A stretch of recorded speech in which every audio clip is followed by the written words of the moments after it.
പോകുമെന്ന്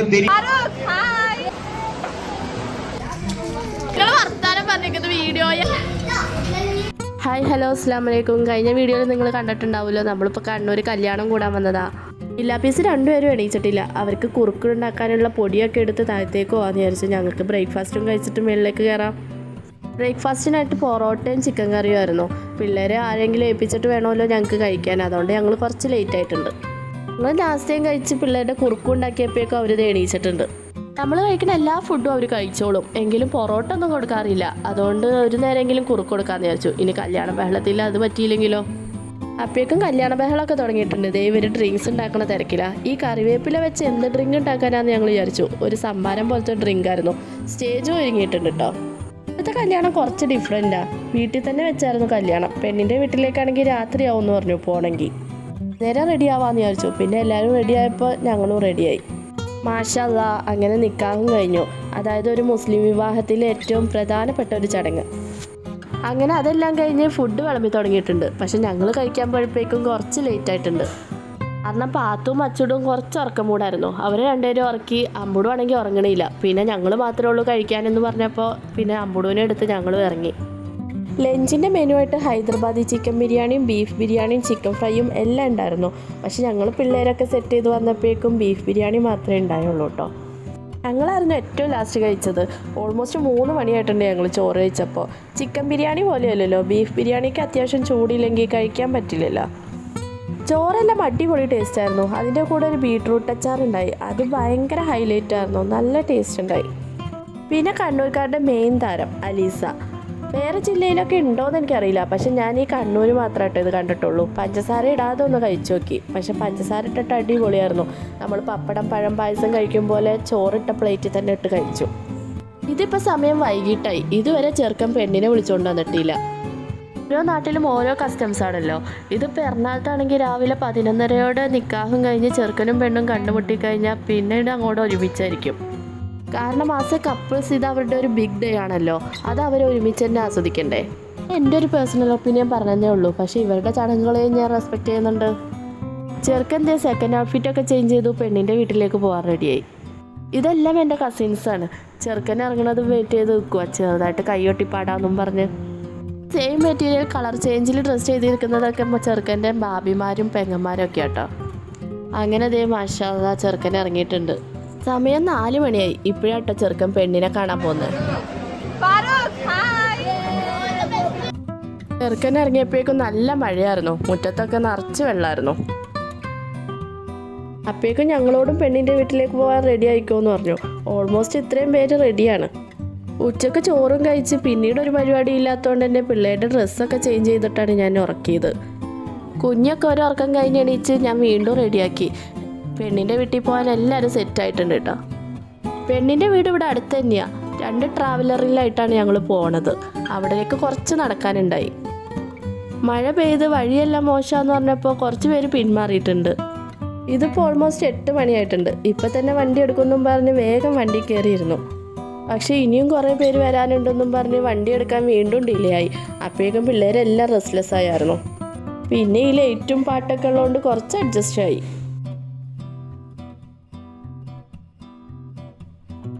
വഴിയിൽ ഇതേ ഷോപ്സ് എല്ലാം ക്ലോസ് ചെയ്യേണ്ട സമയമായി. ഇപ്പോഴാണ് ഞങ്ങൾ പെണ്ണിനെ കാണാൻ പോകുന്നത്. നല്ല ഓളമുള്ള പിള്ളേരുള്ളതുകൊണ്ട് ഡാൻസും പാട്ടൊക്കെ ആയിട്ട് പെട്ടെന്ന് എത്തിയിട്ടോ.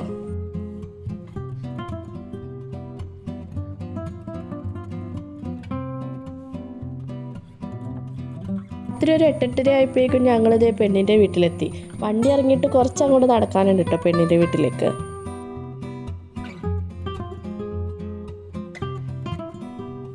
കുഞ്ഞാണെങ്കിൽ ഇതാ വെള്ളപ്പൊക്കത്തിൽ നടക്കും പോലെ പാവാടൊക്കെ പൊക്കി പിടിച്ച് നടക്കുന്നുണ്ട്.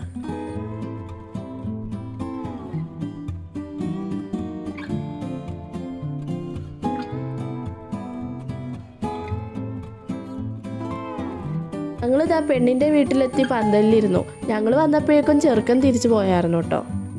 പെണ്ണിൻ്റെ വീട്ടിൽ നിന്ന് പിന്നെ അടിപൊളി കണ്ണൂർ കോക്ടെയിലും സാൻഡ്വിച്ചും ഉണ്ടായി. കണ്ണൂർ കോക്ടെയിൽ കുടിച്ചിട്ടുണ്ടെങ്കിലും കണ്ണൂരിൽ നിന്ന് കണ്ണൂർ കോക്ടെയിൽ കുടിക്കുന്നത് ആദ്യമായിട്ടായിരുന്നു. നല്ല ടേസ്റ്റ് ഉണ്ടായി. അതങ്ങനെയാണല്ലോ, ഓരോ നാട്ടിലെ സ്പെഷ്യൽ ആ നാട്ടിൽ തന്നെ കുടിക്കുമ്പോൾ ടേസ്റ്റ് കൂടുമല്ലോ. പിന്നെ അതേ ചിക്കൻ സാൻഡ്വിച്ചും അതും അടിപൊളിയായിരുന്നു. കുഞ്ഞിക്ക് പിന്നെ ഡ്രിങ്ക്സ് പൊതുവേ ഇഷ്ടമല്ല, അതുകൊണ്ട് അവളുടെ ഡ്രിങ്കും കൂടി ഞാനാണ് കുടിച്ചത്. ഇതെല്ലാം കഴിഞ്ഞ് നേരെ വീട്ടിലേക്ക് കയറി പെണ്ണിനെ കാണാൻ. ഹാളിൽ എവിടെയെങ്കിലും ഇരിക്കുമായിരിക്കും എന്നായിരുന്നു ഞങ്ങളുടെ മനസ്സിലെ പ്രതീക്ഷ. പക്ഷെ പ്രതീക്ഷ എല്ലാം തെറ്റിച്ച് മണവാട്ടി ഇതേ അടുക്കളയിൽ നിൽക്കണു. കാരണം ആൾക്ക് ഇച്ചിരി പനിയാട്ടോ, ഇടയ്ക്ക് ചൂടുവെള്ളമൊക്കെ കുടിക്കാൻ വേണ്ടിയിട്ട് നിൽക്കണതാണ്.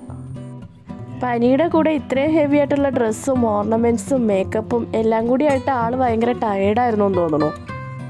പിന്നെ എത്ര ബോൾഡായിട്ടുള്ള ആളാണെങ്കിലും ഈ ഒരു മൊമെൻറ്റിൽ കണ്ണ് നനയാത്ത ഒരു സ്ത്രീയും ഉണ്ടാവില്ല അല്ലേ?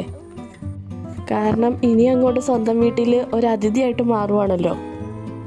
അങ്ങനെ എല്ലാവരോടും യാത്രയൊക്കെ പറഞ്ഞ് ഞങ്ങൾ വീണ്ടും വണ്ടിയിൽ യാത്ര തിരിച്ചു. ഉറങ്ങേണ്ട സമയമായിട്ടും കാഴ്ചകളെല്ലാം കണ്ട് ആസ്വദിച്ച് നടക്കണ പാത്തു. അവിടെ എത്തിയപ്പോൾ പെണ്ണിനെ കാത്തുനിൽക്കുന്ന ചെറുക്കൻ ഒരു സൈഡിൽ, മറു സൈഡിലാണെങ്കിൽ അവരെ വെൽക്കം ചെയ്യാനുള്ള പ്ലാനിങ് ഒക്കെ ഉണ്ടാക്കുന്ന ബാബിമാർ. എൻ്റെ ഒരു ഇക്കാക്കയുടെ മോനാണ് കേട്ടോ ഗില്ലാപ്പീനെ എടുത്തേക്കുന്നത്. അവനക്ക് ഭയങ്കര ഇഷ്ടമാണ് പിള്ളേരെ. ഒരാളെ തരുമോ എന്ന് ചോദിച്ച് പുറകെ കിടക്കുമായിരുന്നു. അൽത്താഫ് എന്നാട്ടോ അവൻ്റെ പേര്. അവസാനം ഉറക്കിയിട്ടാണ് എൻ്റെ കയ്യിൽ തന്നത്. അങ്ങനെ രാത്രി 10 മണിയൊക്കെ ആയിട്ടുണ്ടാവും. പെണ്ണ് വന്നു കേട്ടോ. ചെറുക്കൻ പെണ്ണിനെ ഇൻവൈറ്റ് ചെയ്യാൻ പോകണു.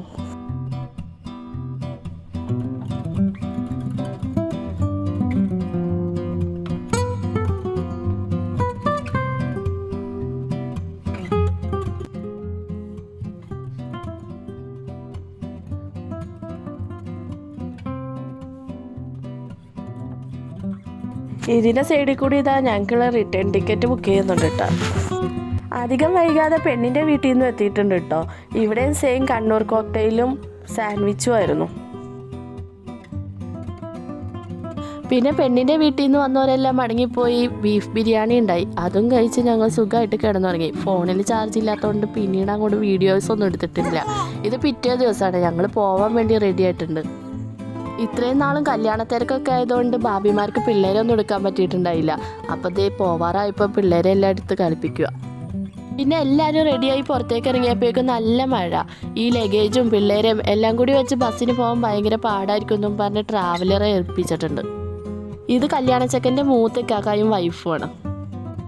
ഉച്ചക്ക് 3 മണിക്കാണ് ഞങ്ങളുടെ ട്രെയിന്. വീട്ടിൽ നിന്ന് ഒരു 12 മണിക്കെങ്കിലും ഇറങ്ങണം എന്ന് വിചാരിച്ചതാണ്. കാരണം കുറച്ചധികം ദൂരമുണ്ട് ഇവിടുന്ന്.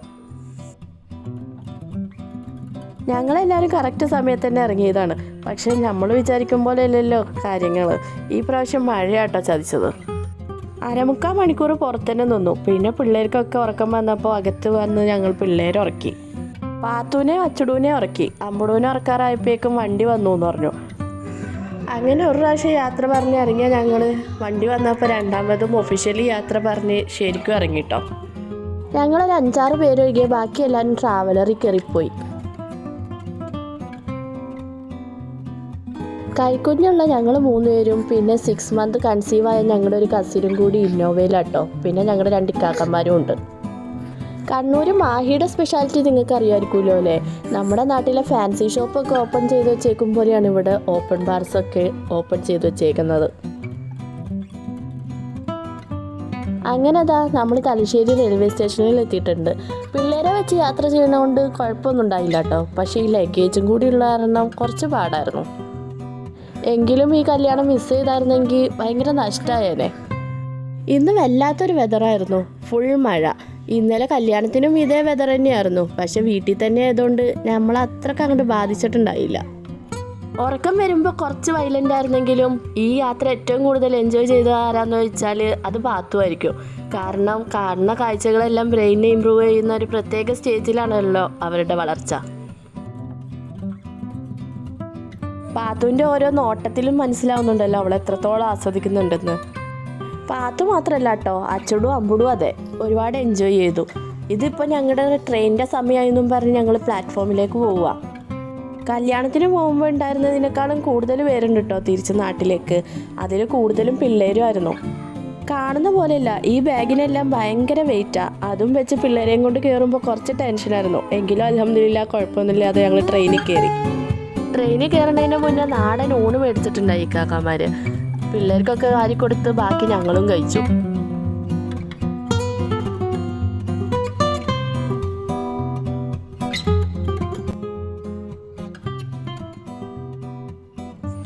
ആലുവ സ്റ്റേഷനിലാണ് ഞങ്ങൾ ഇറങ്ങുന്നത്. അവിടെ എത്തിയപ്പോഴേക്കും പകുതി പേരൊക്കെ ഉറങ്ങിയിട്ടുണ്ട്. മോനൂസൊക്കെ ഇത്രയും നേരം കളിച്ചിട്ട് ഇതേ ആലുവ എത്താറായപ്പോൾ അവനും നല്ല ഉറക്കം. അങ്കമാലി എത്തുന്നതിന് മുന്നേ തന്നെ മുകളിൽ നിന്ന് ബാഗൊക്കെ എടുത്ത് ഡോറിനടുത്തുള്ള സീറ്റിൽ കൊടുന്ന് വെച്ചിട്ടുണ്ട്. പിന്നെ അതാ കൊച്ചിൻ ഇൻ്റർനാഷണൽ എയർപോർട്ടും കഴിഞ്ഞ് നമുക്ക് ഇറങ്ങാനുള്ള സ്റ്റോപ്പ് അടുത്തെത്തിയിട്ടുണ്ട്. ഞങ്ങളെല്ലാവരും ആലുവ സ്റ്റേഷനിലാണ് ഇറങ്ങണത്. എൻ്റെ ഈ ഒരു കസിനും അനിയത്തിയും മക്കളും ഒഴികെ. അവരടുത്ത സ്റ്റോപ്പിലാണ് ഇറങ്ങണത്. അവിടെ അവരുടെ വാപ്പിച്ച് വരും വിളിക്കാൻ. ഈ ഒരു വീഡിയോ ഷൂട്ട് ചെയ്തപ്പോഴേക്കും ഫോൺ ഓഫായി പോയിട്ടോ. അവിടുന്ന് ഞങ്ങളെ കൂട്ടാൻ ഇക്കാക്ക വന്നിട്ടുണ്ടായി. പിന്നെ കാറിൽ കുറച്ച് നേരം ഫോൺ കുത്തിയിട്ടുകൊണ്ട് കുറച്ച് ചാർജായിട്ടുണ്ട്. പെരുമ്പാവൂരെത്തിയപ്പോൾ ലൈറ്റായിട്ട് എന്തെങ്കിലും കഴിക്കാമെന്ന് വിചാരിച്ച് കയറിയതാ. അവിടെ എത്തിയപ്പോൾ പിള്ളേർക്കൊക്കെ മന്തി മതി. കുക്കുമ്പറിൻ്റെ കൂടെ ആദ്യമായിട്ടാണ് ഇങ്ങനെ ഒരു ഡിപ്പ് കിട്ടുന്നത്. കാന്താരിയാന്ന് തോന്നുന്നു, നല്ല എരിയായിരുന്നു. പിന്നെ അൽഫാം മന്തിയൊക്കെ കഴിച്ച് ഞങ്ങൾ നേരെ വീട്ടിലേക്ക് പോയി. വീട്ടിലെത്തി 3 ദിവസത്തെ ക്ഷീണം ഒരുമിച്ച് തീർക്കണം എന്ന് വിചാരിച്ചു. പക്ഷെ പിള്ളേർക്കൊക്കെ ഫുഡ് കൊടുത്ത് പിന്നെ ഒരു സമയമായിട്ടോ കിടന്നുറങ്ങിയപ്പോൾ. വീഡിയോ ഇഷ്ടപ്പെട്ട സബ്സ്ക്രൈബ് ചെയ്യണം.